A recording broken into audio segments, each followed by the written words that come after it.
All right, Brian, what do you say? We take it to the max.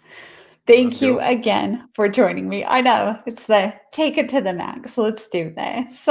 So Brian Vieaux, you are the president and COO of FinLocker. Walk me through a little bit of your history. How did you find yourself in the president and COO position there? So I'm a career mortgage guy, and I wrote my first mortgage in 1991 as a loan officer. Spent 3 decades in the primary mortgage production space. A lot of it in executive senior management, always managing production channels and teams. And about 6.5 years ago, maybe 7 years ago, friends of mine founded FinLocker, and I was intrigued by what they were up to. But I've, spent a lot of my time in kind of, I'll call it today, the cushy corporate environment, and not so much in the entrepreneurial space. And so I kind of was observing what they were up to, and that was about it. I invested a little bit of money just to keep it interesting. And I don't know, 6 years ago, we started having a conversation about the business and about what they were up to and where the product was heading. And at the same time, I think as I look back, had the itch maybe to just try place a bet on myself, right? More than I had in my past. And I didn't really I'm not an inventor, so I don't come up with these crazy ideas and then go start a company. And so FinLocker was like the closest thing I could get to having, a founder kind of role. And so I rolled the dice and left Flagstar Bank, where I was at the time, to join this startup, this fintech startup. And it was at the same time. So this is like the summer of 2019. And if you recall, that was not such a great time in mortgage. I mean, it Yeah. had some challenges, and the market, the rates were slowly making their way back up at the time. And even then, as I look back now, the loan officers, were trying to reinvent themselves in some ways in Mm, their communities and their markets. And so I just felt like where FinLocker was headed from a product perspective could align really well with where I thought the market was going. And so I made the leap, joined the company in the summer of 19. Fast forward to the spring of 2020, and the world changed as we all know it. mhm. If we were doing this today, you wouldn't see my face because I'd Yeah, have a right. mask on. um, and so, talk about like thrown right into the fire. Join a fintech startup, think we have product market fit, start to get some traction, and then this worldwide pandemic hits and literally shuts everything down for some extended period of time. And then does the opposite in our business, sends rates through the floor, and anybody that I had wanted to get in front of to talk about our product was too busy with volume and Yeah. refis, and so they had no capacity. So um, we spent a lot of time, in our own little laboratory working on a product while the rest of the market was cranking out, mortgages. And I don't even know where I was going with this, but I think fast forward to today, we're back to this market where loan officers, I do believe, are trying to reinvent themselves in their communities. There's a ton of really interesting personal branding strategies that are taking place, which I think is super smart. Hmm. And then our technology aligns well with that mindset. So I'm I'm a pro loan officer guy. I'm a pro local loan officer guy. I believe that there's no better resource for consumers, especially first time homebuyers, and more so, especially early journey first time homebuyers, like people that are 6, 12, 18 months away from being ready to buy. There's no better resource for them to be engaged with than a local loan officer to help them be financially and emotionally prepared for buying their first home, getting their first big loan, and then having Yeah. to manage all things home ownership. There are a couple of points that I want to trace down in what you just said. So, number one, for anyone who may be listening who doesn't know what FinLocker does, do you mind just giving a little brief Yeah. snapshot of what it is, the service that you provide? Yeah. Thanks for reining me in there.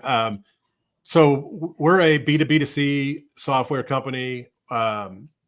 Our primary client is our mortgage originators and loan officers, so lenders and their loan officers. And our technology is really meant to be an extension of the loan officer. Hmm. And that extension is really around where loan officers seek to educate and engage and nurture people that are not yet ready to buy today, right? So Hmm. we are not really our technology doesn't really exist in the middle of the loan manufacturing process from application through closing. I like to say we're to the left of the loan application process, right? That 6 to 18 month window where a consumer's not ready to apply, they're just trying to figure out what they would qualify for, what they should be doing over the next 18 months to prepare, to buy a home. And so our technology is a financial fitness app that has a home ownership focus, and it's a white label app, so it's branded to the lender, and then furthermore presents the loan officer as the hero in the app for the consumer. So we're not trying to replace loan officers. We're trying to scale how many consumers a loan officer can have in this getting ready status, if you will. It um, really is meant to be an accompanying piece yes, to making the LO's job easier on preparing their borrowers to get ready to make this giant financial that's investment. right. I do think it is underutilized. I don't think enough Yep. LOs are employing it. And I think they're really missing out on the lead gen opportunities that come with using FinLocker for that very Yeah. reason. It's not, you're not in a big brother type of role, right? You're there to allow them to monitor where their borrowers are at so that they can kind of keep a consistent pulse on where their borrower is. And it's such a strong value add. I think that's another thing that so many people are really trying to redefine in this market. It is, what do their value adds look like? Yeah. Why should people be using them instead of just going straight to a mass lender? What is the benefit of having your LO next door? Yeah. So I think that this is a fantastic opportunity that so many people really need to be considering right now, because let's be honest, 2025 is a year where people are going to have to get creative to get deals done Yeah. and to really nurture that first time home buyer group. They are going to take more handholding, in my opinion, than a lot of previous generations of first time home buyers. Our inventory is still extremely low. Prices are extremely high, coupled with interest rates, coupled with baby boomers who are Yeah. refusing to leave their houses and release those homes back into the market, I'm not a right? boomer, but No, but that is what's happening. yeah. And then we have this massive millennial market that is coming in as first-time home buyers with Gen Z right on their heels. Oh It yeah. just, there's so much opportunity, but it is going to take a lot of nurturing and education. So I know that that is an area that we both see a huge opportunity Oh, it's in. it's it's massive. I want to share a couple data points with you, and Please. I would encourage the audience to go find these resources I'm going to reference. The first one is I think it was in December. Boston Consulting Group (BCG) put out their annual kind of state of housing finance. So it's their assessment. It's their readout on the market, and um, it's really obvious now as I look at some of these quotes that they had in there. But in their white paper, they talked about the purchase market, the purchase transaction, truly being the backbone of a sustainable mortgage business, right? And Yeah, for a long absolutely. time, I remember the business would be 70 to 80% purchase, 20 to 30% refi. There's only been a few like windows in our industry over time where it was the inverted the other way.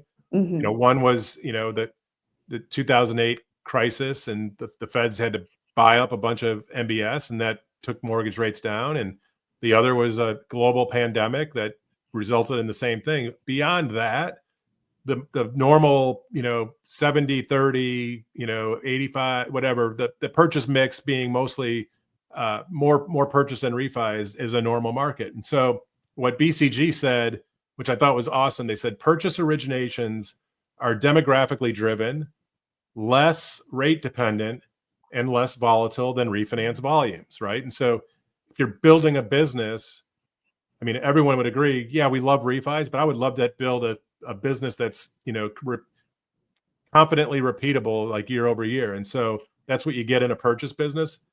But now to go into some of your points around this big millennial and Gen Z bubble, today there's 8.8 million mortgages in the US over 6%, but many of those homeowners aren't moving. You already called out the boomers. Way to go. Sorry. We know, and they talk about home affordability being the biggest barrier today, not lack of desire. People want to own homes, but affordability is a challenge. And then the last thing, and this goes into, to me, the value of a loan officer. Gen Z is the most financially anxious generation ever, right? But they still want to buy homes. And Mhm. so, how do we help people that are otherwise anxious over this transaction? We help them with empathy and education and Hmm. patience. And I think patience is a big component of that, right? Yeah. So that was one study I would go out and look at, the Boston Consulting Group year-end study. The other was JD Power released their 2024 mortgage origination satisfaction study right around the same time. I want to say it was in if it was late December or early January. One thing that really stood out for me in their study was they talked about loan officers who engage home buyers early. And they said this, I like to say this a lot, but they said at the point of thought, Hmm. win more business, see higher customer satisfaction, and earn greater loyalty. And so their study said that 43% of the borrowers that initiated contact with a lender, or I'm sorry, 43% of borrowers initiated contact with a lender when they were just considering home ownership.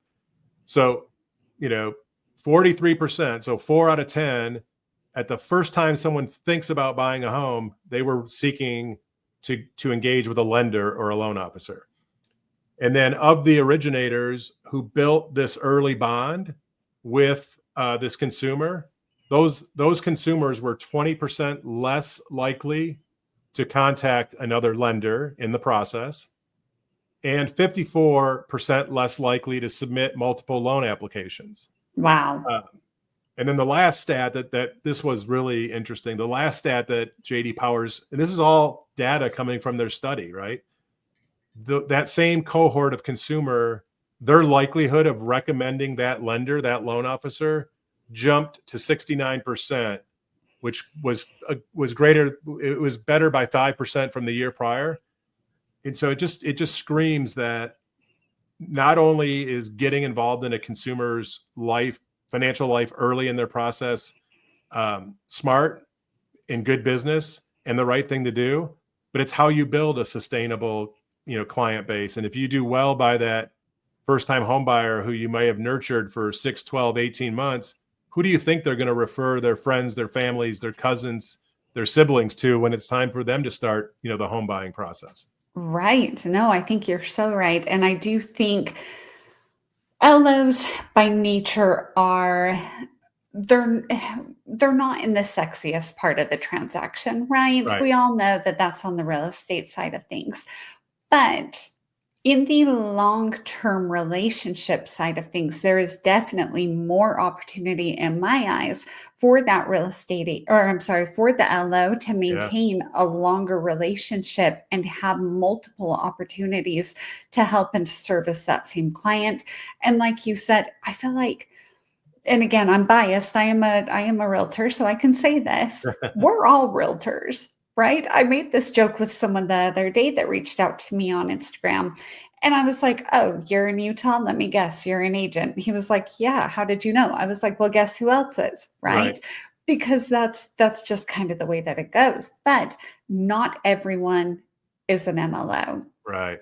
And so I do think that there is a stronger opportunity there, but it will fall to the people who actually make the most of it, to those who are willing to put the time and the investment into nurturing their borrowers and who understand that it may take time and it could take multiple different touch points to stay relevant to them. Yeah. You mentioned personal branding, and I want to come back to this because this is, I feel like it's one of the buzzwords that is just so hot right now. And I think it's because so many people are actually having to think about how they're represented online, how their social media presence may be either acting as a hindrance or an attractor Yeah. for new consumers and new customers. Let's talk about personal branding a little bit. What are your kind of favorite tips for people who are really just starting to think about what they should, maybe not even starting to think about it, who have been working on it but don't feel like it's working as well as they want it to? What advice do you have? Yeah. Let's. So I'll start by saying, and this is my opinion only, so people can throw daggers, throw them at me.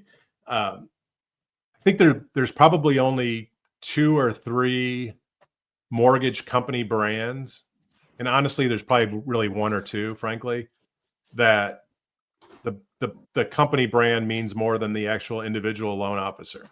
Okay. Um, and so if that's the case, and let's just say there's five, if we want to play devil's advocate, still that's a small number of corporate, company brands, right?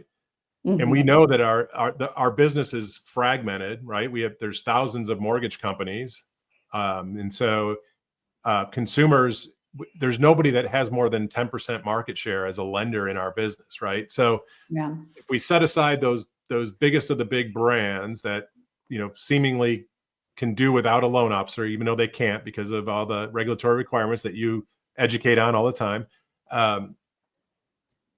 And if we believe that that's the case, then that means the other 995 corporate brands that exist are less significant in the eyes of the consumer than the individual loan officer. And this is why I think the personal brand of the individual loan officer at large means more than the company brand in the eyes of the consumer. Mm. So, we all hear this and we talk about it all the time. We do business with people that we know, like, and trust, right? And company brands are, it's hard to know them. I guess you could trust or like the brand, but it's hard to really know. And so it comes down to the people at the end of the day.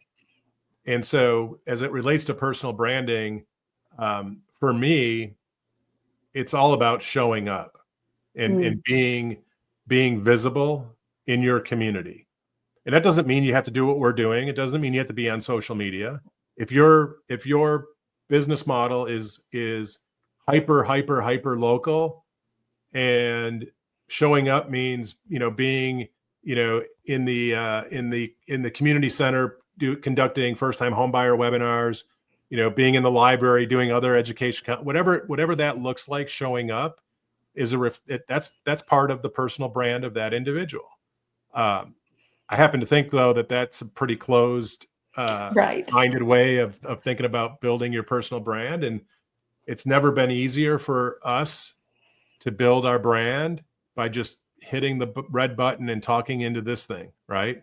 And then Mhm. sharing it on, the social platform. And so here's what I would tell loan officers that are hesitant to get on social, and more important, use video as a mechanism to show up. Um, when we talk about the next generation home buyers, so that, like really the Gen Zs, even if you're referred to a Gen Z first time home buyer by their agent, you can bet one of the first things they're doing is looking you up on social. 100%. And so, LaDonna, you said, as you teed up this topic, you talked about social presence. I would actually argue that lack of social presence is actually a bigger hindrance than being on social. In other words, not being on social and being able to be found is probably going to kill you 8 out of 10 times with a Gen Z first-time home buyer. So Yeah. at a minimum, create a Facebook page, right? Right. Create, you don't have to be on every platform. Like I don't think I'm not on all the platforms, but You're not on TikTok? I don't think so. I don't think so. I've been working on my Lamar Hendrick dance. It's not suitable for viewing at this point. I'm gonna help you with that one. I think you mean Kendrick Lamar. Oh, that I'll guy. help you out. I'll Oh, help you I just out. got boomered. That one's gonna be clipped and shared wildly. Thank you all. Did I just call him Lamar Kendrick? You did. You just created a whole subgenre. Oh my God. That's really what you did. He's a new country singer. So not being on social can be as detrimental as being on social can be powerful, right? So I think you have to have some presence because that's where people are going to check you out. And then, people are like, well, what's my personal brand? Well, I don't know. What do you like in life? What do you like to do when you're not writing loans? That's your personal brand. That's who you are as a person. And so I think just because you're a loan officer doesn't mean you have to go on Facebook and talk about loan officer stuff all the time. People want to know what you're about, who you're about, what you like to do when you're not writing loans. And so that becomes part of that personal brand strategy. Let people know who you are. Yes. No, I think you're so right. And for me, myself, this is an area that I've had to toy with and really explore because trust me, if there's something that no one wants to hear about, it's mortgage education, right? Like if I put a video out there on NMLS requirements, people are going to be like, yeah, okay, cool. Talk to me about it in November. I don't want to hear about it now. So instead, I've had to figure out exactly what I want to build my own personal messaging around. And I think I'm starting to really dial in that voice, but it has taken some exploration. I don't like to share a lot of things about my personal life. It's my personal life. Yeah. I like to keep it that way. But I do really love networking. I do really love connecting with other people. I do love helping really cool people connect to other really cool people. And that's been a really great way for me to create and get my own voice out there. Yeah. While still working in elements of my business. I mean, what we're doing right now, this is part of your personal brand, right? As it relates to our industry. And I think I love it. It's awesome. Bingo. Thank you. Thank you. So, okay, back to 2025, the challenges that so many LOs are facing. What do you see happening by way of the financial app and AI advancements that are coming down the pike? Because I do think so much of how people conduct their business is going to change over the next year due to those advancements. What are you kind of seeing? What are your thoughts on that? Yeah, it's pretty crazy how fast the AI is moving, and it's a big AI is this huge, wide covers a lot of different technologies. It's an umbrella term at this point. But it's somewhat scary how fast it's moving. So there's this guy, Luke Shankula. We talked about it on your other show. We talked about Luke. He just posted the other day how he's using AI. He spent 3 hours training this tool with him talking on video. Mm-hmm. And then he's been able to write scripts probably heavily leaning on AI to help him write scripts, really good scripts, by the way. And then he appends the script into this piece of technology that then takes all the learnings of that 3 hours of video that he did on it. And like at first glance, like he posted a video of him talking, thought for sure it was Luke. Yeah, you would never know. It was AI. Now, I don't think we're moving down this path where AI is more involved than ever in the loan manufacturing process, but I think we're quite a ways away from AI replacing loan officers. It's just not a reality. What I tell loan officers is you don't need to be fearful of AI replacing you. You need to be fearful and aware of loan officers that are leveraging AI because they're going to beat you. Completely. And what does that look like? I'll give you an example. And I just said Lamar Hendricks, so you're going to shred me and I'm going to bring that up. This is like a little self-defense moment. So good. I'm just using basic Chat GPT, right? Mhm. But I've trained my GPT. It understands who I am, what my company does, how our product serves the industry. I spent a lot of time training it on who the ideal client profile is, right? And so I now can wake up in the morning if I don't have an idea for content, Mm. I can just drop a 2-sentence idea into my GPT and it'll give me like, here's 3 things I could think about, creating a video or writing content on. And so I think it's just accelerating all of our ability to communicate at scale, and more efficiently. We all need to be very cautious that we don't just copy paste and post because Right. you don't want to feel and seem robotic. But that's where I see, AI is just really being this great equalizer for capacity to do work and get things done in a more efficient Ooh, manner. I like that. I like that a lot of being an equalizer of the capacity because I think you're right. That is where I see the most opportunities coming into the picture of improving some of those inefficiencies, allowing you to work smarter, not harder.